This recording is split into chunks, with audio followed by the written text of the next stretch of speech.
You're a private. The lowest rank in the military. Your life is about to be terrible. Your day starts at 5 a.m., maybe earlier. Depends on when the sergeant feels like yelling. Breakfast? Cold beans from a can, eaten in a muddy foxhole you dug yesterday. With your hands, because you lost your spoon. Your job? Dig holes, fill sandbags, get yelled at, don't die.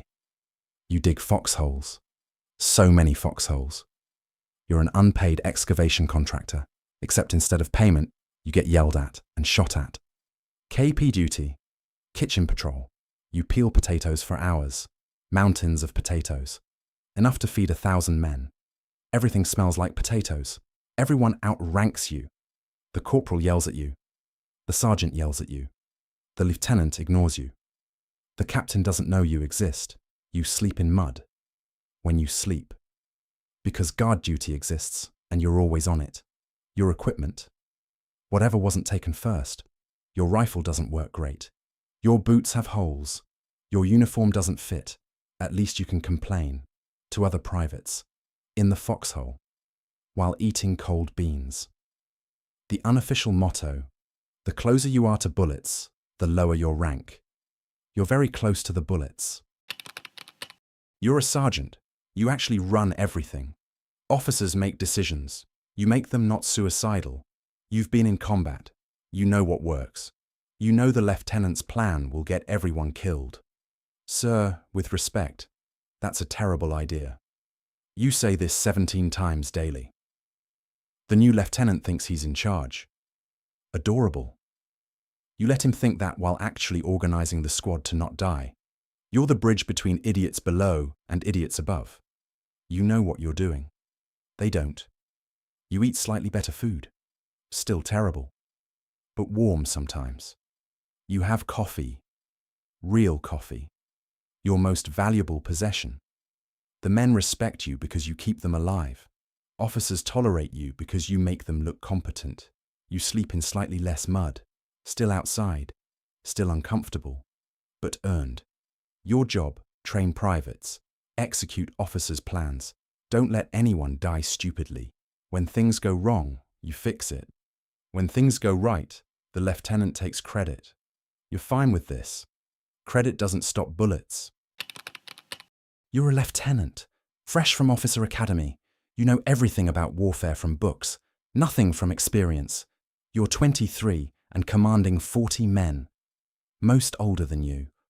All more experienced.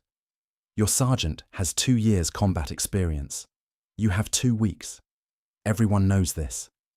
You make plans based on academy training. The sergeant explains why that gets everyone killed. You do what the sergeant suggested. You have a map. You theoretically can read it. The map is wrong.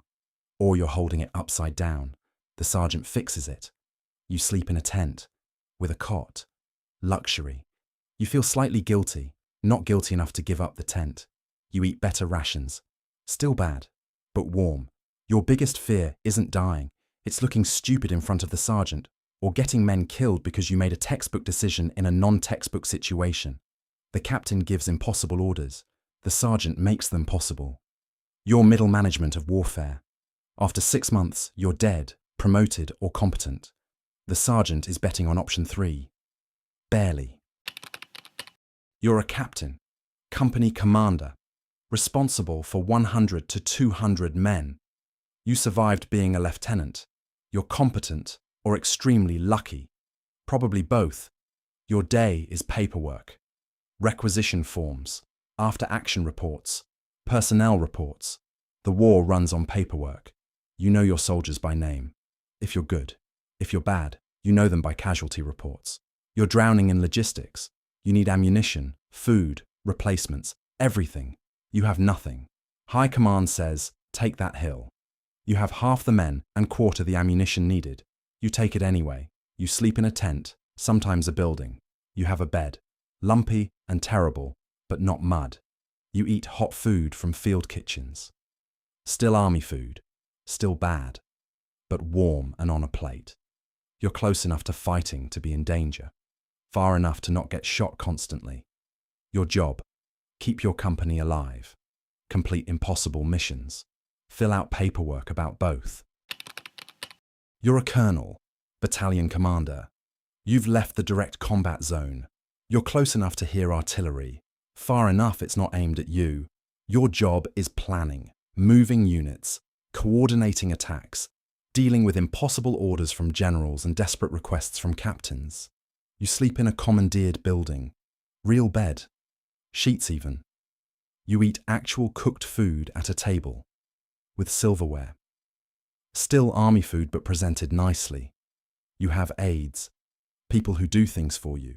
You haven't dug a foxhole in 15 years. Your day is meetings, map reading, moving little flags representing battalions of actual humans. You make decisions that get people killed. You try to make decisions that get fewer people killed. You're a general, maximum distance from actual combat. You're so far from front lines, you need intelligence reports to know where they are. You sleep in hotels, commandeered mansions, places with furniture and running water. You eat 3-course meals, with wine, at actual dining tables. The war is very far away. Your day is meetings with other generals, planning massive operations, moving entire divisions on maps like chess pieces. Each flag represents thousands of men. You know this intellectually. You haven't seen a foxhole in decades. You make strategic decisions. Move the 5th Division here. You don't see the lieutenants executing it, the sergeants making it work, the privates dying for it. You have staff officers handling details. You handle the big picture, from very far away. The rank structure in World War II was a pyramid of suffering. At the bottom, privates eating cold beans in foxholes. At the top, generals eating hot meals in mansions. In between, everyone else bridging the gap. The closer to comfort, the farther from combat. The closer to combat, the farther from comfort. Sergeants ran everything. Lieutenants learned. Captains coordinated. Colonels planned. Generals decided. And the privates, they dug the foxholes.